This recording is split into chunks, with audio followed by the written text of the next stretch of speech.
Hello, അപ്പോൾ ഇന്നത്തെ video നമുക്കൊരു RC200 ത്രോട്ടിൽ ബോഡി ക്ലീൻ ചെയ്യാനായിട്ട് വന്നിട്ടുണ്ട്. വണ്ടിയുടെ ത്രോട്ടിൽ ബോഡി കാര്യങ്ങളൊക്കെ നമ്മൾ അഴിച്ച് അവിടെ വെച്ചിട്ടുണ്ട്. ഫുള്ളായിട്ട് വണ്ടി അഴിക്കണം. പിന്നെ അതുപോലെ അതിൻ്റെ എയർ ഫിൽറ്റർ ബോക്സ് കാര്യങ്ങളൊക്കെ അഴിച്ച് മാറ്റി വെച്ചിട്ടുണ്ട്. ത്രോട്ടിൽ ബോഡിയും അഴിച്ച് ഇങ്ങോട്ട് മാറ്റി വെച്ചിട്ടുണ്ട്. അപ്പോൾ ഇതാണ് ത്രോട്ടിൽ ബോഡി. RC200-ൻ്റെയാണ്. അത്യാവശ്യം നല്ല രീതിയിൽ ഡസ്റ്റ് കാര്യങ്ങളെല്ലാം പിടിച്ചിരിക്കുന്നുണ്ട്. ഫുള്ളായിട്ട് വണ്ടി വാങ്ങിയ ശേഷം ഇതുവരെ അഴിച്ചിട്ടില്ല. അപ്പോൾ നല്ല രീതിയിൽ അതിൻ്റെ ത്രോട്ടിൽ ചെയ്യുന്ന സ്പ്രിങ്ങിലെ കാര്യങ്ങളിലൊക്കെ നല്ല രീതിയിൽ ഡസ്റ്റ് ഉണ്ട്. അപ്പോൾ അതിലും ചെറിയ ഇഷ്യൂസൊക്കെ ഉള്ളതുകൊണ്ടാണ് ഒന്ന് അഴിച്ച് ക്ലീൻ ചെയ്യാൻ വേണ്ടിയിട്ട്. വണ്ടി ചെറുതായിട്ട് ആക്സിലേറ്റർ റേസ് ചെയ്ത് നിൽക്കുന്ന ഒരു ഇഷ്യൂ ഉണ്ട്. അത് എല്ലാ വണ്ടിയിലും കുറച്ച് ടൈം ആകുമ്പോൾ വരുന്നതാണ്, ഡസ്റ്റ് കാര്യങ്ങളൊക്കെ കയറുന്നതുകൊണ്ട്. അപ്പോൾ എന്തായാലും സമയം കളയുന്നില്ല, നമുക്കെന്തായാലും വീഡിയോയിലേക്ക് കിടക്കാം. ഇവിടെ ഇപ്പോൾ ഞാൻ സാധാരണ നമ്മൾ ബ്രഷ് ചെയ്യണൊരു ബ്രഷാണ് എടുത്തിരിക്കുന്നത്. അതാണ് കുറച്ചും കൂടി സൗകര്യം അതിൻ്റെ ഉള്ളിലായിട്ട് നമുക്ക് ക്ലീൻ ചെയ്യാൻ. പിന്നെ അതുപോലെ പെട്രോളുമാണ് എടുത്തിരിക്കുന്നത്. പെട്രോൾ മാത്രം ഉപയോഗിച്ചാൽ മതി, വേറെ ഇത് ഉപയോഗിക്കട്ടെ. പിന്നെ ക്ലീനർ ഉണ്ട്, ത്രോട്ടിൽ ബോഡി ക്ലീനർ, അത് യൂസ് ചെയ്യാൻ പറ്റും. പെട്രോൾ പെട്ടെന്ന് നമുക്ക് ഈസി ആയിട്ട് അവൈലബിൾ ആയതുകൊണ്ട് പെട്രോൾ ചിലവും കുറവാണ്. ഒരു 1/2 ലിറ്റർ ഒക്കെ മതിയാവും. ക്ലീനറും കുഴപ്പമില്ല, ക്ലീനർ മാത്രം വെറുതെ അടിച്ചു വിട്ടാലും മതി. ഞാൻ പക്ഷേ സാധാ നോർമലി നമ്മൾ ഉപയോഗിക്കുന്ന പെട്രോൾ തന്നെ ഉപയോഗിക്കാൻ വെച്ചു. അതാകുമ്പോൾ വലിയ മിസ്സിങ് ഇഷ്യൂസ് കാര്യങ്ങളോ അങ്ങനെയൊന്നും വരില്ല. പുറമേ നല്ല രീതിയിൽ ഒന്ന് ക്ലീൻ ചെയ്യണമെന്നുണ്ട്, അതുകൊണ്ടാണ് പെട്രോൾ എടുത്തത്. അപ്പോൾ നല്ല രീതിയിൽ പെട്ടെന്ന് തന്നെ പെട്രോൾ അതിൽ അപ്ലൈ ചെയ്യുമ്പോൾ തന്നെ അത്യാവശ്യം അതിൽ ഡസ്റ്റൊക്കെ അതിൽ നിന്ന് വരുന്നുണ്ട്. പിന്നെ ബ്രഷ് ഇട്ട് ക്ലീൻ ചെയ്യുമ്പോഴും വരുന്നുണ്ട്. ഇപ്പോൾ തന്നെ കാണാം, ആദ്യം അങ്ങനെ ഉണ്ടായിരുന്നു, ഇപ്പം എങ്ങനെയാണെന്ന് നല്ല രീതിയിൽ അതിൽ നിന്ന് വരുന്നുണ്ട്. പിന്നെ അതുപോലെ ആ ഉള്ളിലത്തെ പ്ലേറ്റും ഇതാക്കണം. പ്ലേറ്റ് അങ്ങനെ ആ ബ്രഷിൻ്റെ ഇതുകൊണ്ട് പറ്റുന്നില്ല. അപ്പോൾ ഞാൻ ചെയിൻ ക്ലീൻ ചെയ്യണതിൻ്റെ ബാക്ക് ഭാഗത്തുള്ള ബ്രഷ് അത്യാവശ്യം ഹാർഡാണ്. അപ്പോൾ അത് വെച്ചിട്ട് ചെയ്താൽ അത്യാവശ്യം വരും. നല്ല രീതിയിൽ നമുക്ക് സ്ക്രബ് ചെയ്തെടുക്കാം. അങ്ങനെ ഇഷ്യൂസ് കാര്യങ്ങളൊന്നുമില്ല. അത് മെറ്റൽ പ്ലേറ്റാണ്, അതുകൊണ്ട് ആ ഇഷ്യൂ ഒന്നുമില്ല. പിന്നെ സൈഡിൽ കുറച്ച് സെൻസറിൻ്റെ ന്യൂസിൽ കാര്യങ്ങളൊക്കെ സൈഡിലുണ്ട്. അപ്പോൾ അതിൽ മാത്രം ശ്രദ്ധിച്ചാൽ മതി. ഇഞ്ചക്ടറിലൊന്നും അങ്ങനെ ഇഷ്യൂ വരില്ല, പെട്രോൾ ആയതുകൊണ്ട്. ഡീസലൊന്നും ഇട്ടൊരിക്കലും കഴുകാതിരിക്കുക. ഇപ്പോൾ കാണാൻ ഉള്ളിലത്തെ പ്ലേറ്റ് അത്യാവശ്യം ക്ലീൻ ആകുന്നുണ്ട്.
പിന്നെ അതുപോലെ തന്നെ ബ്ലേഡ് ഉപയോഗിച്ചിട്ട് ആ സൈഡിലുള്ള കറയൊന്നും അങ്ങനെ പോവില്ല. അത് നല്ല രീതിയിൽ ഡാർക്കായിട്ട് അവിടെ പേസ്റ്റ് പോലെ നിൽക്കുന്ന കറയാണ്. അപ്പോൾ അതൊക്കെ ഒന്ന് വരച്ച് കളയുക. ചില സാധനങ്ങൾ ചില ഏരിയയിലൊന്നും ബ്രഷ് കാര്യങ്ങളൊന്നും പോവില്ല. അപ്പോൾ അതൊക്കെ ഒന്ന് നന്നായിട്ട് വരച്ച് കഴുകുക. എന്നിട്ട് പെട്രോൾ ഒഴിച്ചിട്ട് തന്നെ കഴുകുക.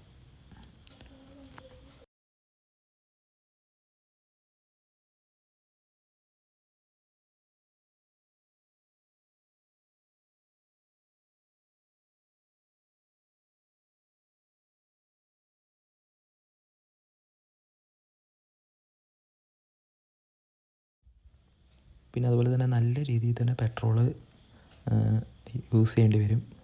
അപ്പോൾ പെട്രോൾ പോകണമെന്നൊന്നും ചിന്തിക്കേണ്ട. നല്ല രീതിയിൽ കഴുകണമെങ്കിൽ ചുമ്മാ വെറുതെ തന്നെ നമുക്ക് കഴുകിക്കൊണ്ടേ ഇരിക്കേണ്ടി വരും. കാരണം അതിൽ ഉള്ളിൽ നിന്നൊക്കെ നല്ല രീതിയിൽ കാർബൺ ഡെപ്പോസിറ്റ് ഓരോ ഏരിയയിൽ നിന്ന് ഇങ്ങനെ വന്നുകൊണ്ടേയിരിക്കും. നമ്മൾ എത്ര ക്ലീൻ ചെയ്താലും അതിന് വന്നുകൊണ്ടിരിക്കും. അപ്പോൾ അത് പോകണ വരെ നല്ല രീതിയിൽ ഒഴിക്കണം. പിന്നെ അതുപോലെ മൊത്തത്തിൽ ലാസ്റ്റ് ഓവറോൾ മൊത്തത്തിൽ പുറമേ നന്നായിട്ട് ചുമ്മാ സ്പ്രേ ചെയ്ത് കൊടുത്താൽ തന്നെ മതി. അപ്പോൾ തന്നെ അത് ക്ലീൻ ആയിക്കോളും. ഒരയ്ക്കേണ്ട ആവശ്യമൊന്നുമില്ല. ചില ഭാഗങ്ങളിൽ മാത്രം ചില ഏരിയയിൽ മാത്രം ബ്രഷ് ഇട്ടിട്ട് ഗ്യാപ്പിൽ കൂടെയൊക്കെ ഒരയ്ക്കേണ്ടി വരും. ഇല്ലയെന്ന് വെച്ച് കഴിഞ്ഞാൽ നല്ല രീതിയിൽ നമുക്ക് സാധാ ബ്രഷ് ഉപയോഗിച്ചിട്ട് തന്നെ ഉരച്ച് വിട്ടാൽ മതി. നല്ല രീതിയിൽ ക്ലീൻ ആവും. ഇപ്പോൾ തന്നെ കാണുന്നുണ്ടാവും.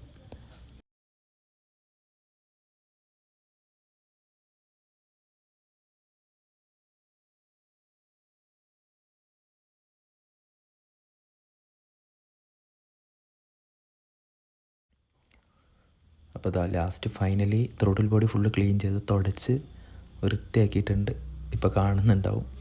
എല്ലാവർക്കും നല്ല രീതിയിൽ ഡസ്റ്റ് കാര്യങ്ങളെല്ലാം പോയി പുറമെ എല്ലാം ക്ലീനായി തുടച്ചെടുത്താണ് ഫുള്ളായിട്ട്. സെൻസർ കാര്യങ്ങളൊക്കെ ചിലപ്പോൾ ഡൗട്ട് ഉണ്ടാവും. ഇങ്ങനെ വരച്ച് കഴിഞ്ഞാൽ എന്തായിരിക്കും എന്നുള്ള അതിൽ പേടിക്കാനൊന്നുമില്ല. അങ്ങനെ സെൻസർ പെട്ടെന്നൊന്നും ഇതിൽ കംപ്ലൈൻ്റ് ആവില്ല. നല്ല ക്വാളിറ്റിയുള്ള സെൻസറൊക്കെയാണ്. ഇപ്പോൾ ആ ഭാഗമൊക്കെ ആ സ്പ്രിങ് എല്ലാം ഓക്കെ ആയി. ഇനി നമുക്ക് അത് അതിലേക്ക് സെറ്റ് ചെയ്യാം. സെറ്റ് ചെയ്യുന്നതിന് മുമ്പ് ആ ഭാഗമൊക്കെ ഒന്ന് നന്നായി തുടയ്ക്കുക. അതുപോലെ കറക്റ്റ് അതിൻ്റെ ലോക്ക് കാര്യങ്ങളെല്ലാം കറക്റ്റായി വെച്ചില്ലെങ്കിൽ ആ സൈഡിൽ കൂടെ എയർ ലീക്ക് വരും. അപ്പോൾ വണ്ടിയിൽ ത്രോട്ടിൽ കൊടുക്കുമ്പോൾ ആ ഒരു ഇനീഷ്യലൊന്നും കിട്ടില്ല. ആ സൈഡിൽ കൂടെ എയർ ലീക്ക് ആയി കഴിഞ്ഞാൽ മൈലേജ് ഷോട്ടും പിന്നെ പെട്ടെന്ന് ഡസ്റ്റ് കാര്യങ്ങളൊക്കെ കയറാൻ ചാൻസ് ഉണ്ട്. അപ്പോൾ ആ ലോക്ക് അതിൽ കറക്റ്റായിട്ട് ഈ ഒരു ലോക്ക് അതിലൊരു ചെറിയ നെട്ടുണ്ട്. ആ ഒരു ഇതിൽ കറക്റ്റായിട്ട് സീറ്റിംഗ് ആവുള്ളൂ. അതിൻ്റെ വെളിയിലേക്ക് പോവില്ല. പിന്നെ ത്രോട്ടിൽ ബോഡി അതിൻ്റെ പൊസിഷൻ കറക്റ്റാക്കിയിട്ട് അതിൻ്റെ ത്രോട്ടിൽ ബോഡിയിൽ ഒരു ചെറിയ ലോക്കുണ്ട്. അത് കാണുന്നത്. അപ്പോൾ അതിലും കറക്റ്റായിട്ട് സെറ്റ് ചെയ്താലേ സീറ്റിംഗ് ആയിട്ട് ഇരിക്കുകയുള്ളൂ. ഇല്ലെങ്കിൽ ത്രോട്ടിൽ ബോഡി വെളിയിലായിട്ട് നിൽക്കും.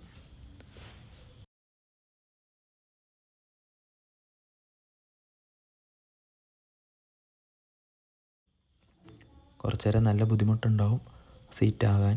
പക്ഷെ നല്ല രീതിയിൽ അതിൽ കറക്റ്റായിട്ട് വെച്ചിട്ട് ഉള്ളിലേക്കൊന്ന് നന്നായിട്ട് തള്ളി കൊടുത്തു കഴിഞ്ഞാൽ കറക്റ്റാവും. പിന്നെ അതുപോലെ ആ സൈഡിൽ നിന്നുള്ള സ്ക്രൂ കാര്യങ്ങളെല്ലാം കറക്റ്റായിരിക്കണം. അതിലൊന്ന് വെച്ചിട്ട് ജസ്റ്റ് ഒന്ന് നോക്കുക ഓക്കെ ആവുന്നുണ്ടോയെന്ന്. നല്ല ചെറിയൊരു അല്ലെങ്കിൽ സ്ക്രൂ അതിന് വരുന്നത് 3-4 ആ ഒരു അളവിലുള്ളതാണ് വരിക.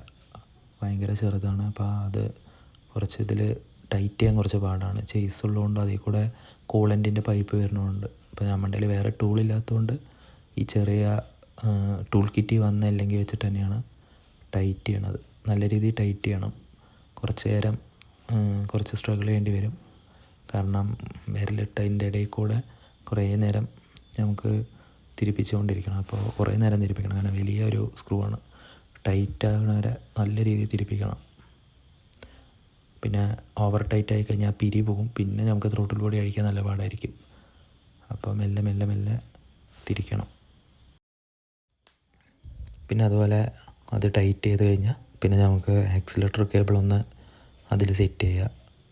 അത് നോർമലി കണക്ഷൻ അതിലൊന്ന് റെഡിയാക്കി കൊടുത്താൽ മതി. അതിലത്ര തന്നെ ചെയ്യാനുള്ളൂ. ത്രോട്ടിൽ ബോഡിയിൽ ആക്സിലേറ്റർ ഒന്ന് ടൈറ്റ് ചെയ്ത് കഴിഞ്ഞാൽ നമുക്കൊന്നത് ആക്സിലേറ്ററിൻ്റെ പൊസിഷൻ കാര്യങ്ങളെല്ലാം കറക്റ്റാണോ എന്നുള്ളതൊന്ന് ചെക്ക് ചെയ്യാനാണ്. പറഞ്ഞാൽ എവിടെയെങ്കിലും ഏതെങ്കിലും രീതിയിൽ ചിലപ്പോൾ ത്രോട്ടിൽ ബോഡി കറക്റ്റായിട്ട് അതിൽ സീറ്റിംഗ് ആയിട്ടുണ്ടാവില്ല. അതുകൊണ്ടാണ് ഇപ്പോൾ തന്നെ കേബിൾ വന്ന് നമ്മളതിൽ കണക്ട് ചെയ്യണത്.